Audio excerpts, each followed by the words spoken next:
Good morning. Ayan sila sir, saka si ma'am. Sir Ron ng Baguio. Check niya yung unit. Nag-grab lang sila ma'am saka si sir. Sige.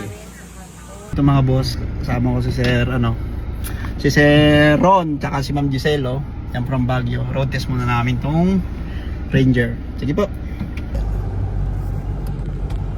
Smooth lang mga bossing.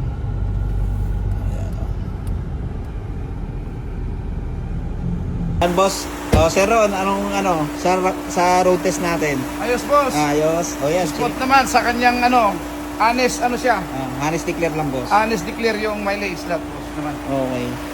Ayan First buyer yan si Sir Ron, first buyer natin ng Ranger Sports 2023. Ayan. From Baguio yan, nag-commute lang sila bossing. Ilang hours yung biyahe nyo sir? Boss, mga 6 hours. Okay. So ayun mga boss, pina-verify na rin namin dito sa LTO Montalban.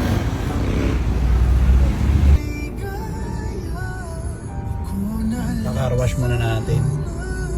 So ayun mga boss ko, nag-request si buyer natin, paka-wash ko muna habang hinihintay ko dito kasi kami magbabayaran din sa video. Yan. So ayan, paka-wash muna natin. So mga kamaster, good morning. Today, May 26, nagkasama natin si Sir Ron from Baguio City. Actually kahapon, pinuntahan na yan. Nag-commute lang si Sir from Baguio. 6 hours yung biyahe, nandun sa bahay. Nag-deal lang kami niya ni Sir. So nagpa-verify lang si Sir, tapos ngayon binalikan niya ngayong umaga.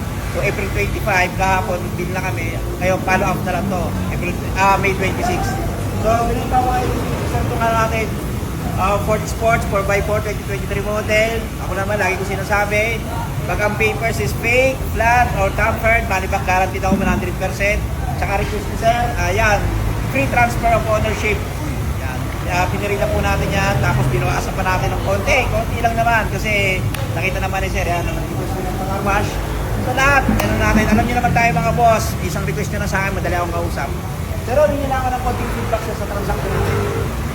Actually, sir, thank you so much kasi very transparent. Yan. Lahat transparent.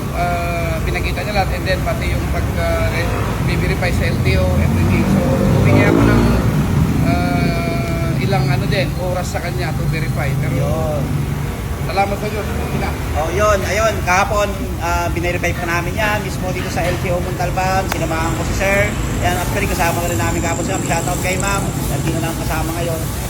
So ayun mga boss, maraming salamat. Abang sa atin yung mga susunod na ibibenta. At saka may mga parapon tayo. Sunday pala. Ano ba kung date sa Sunday? May 30 ba? Hindi ako nagkakamali. So May 30 meron tayong bet 1,000. Sige po, maraming salamat. God bless us all. Thank you Lord.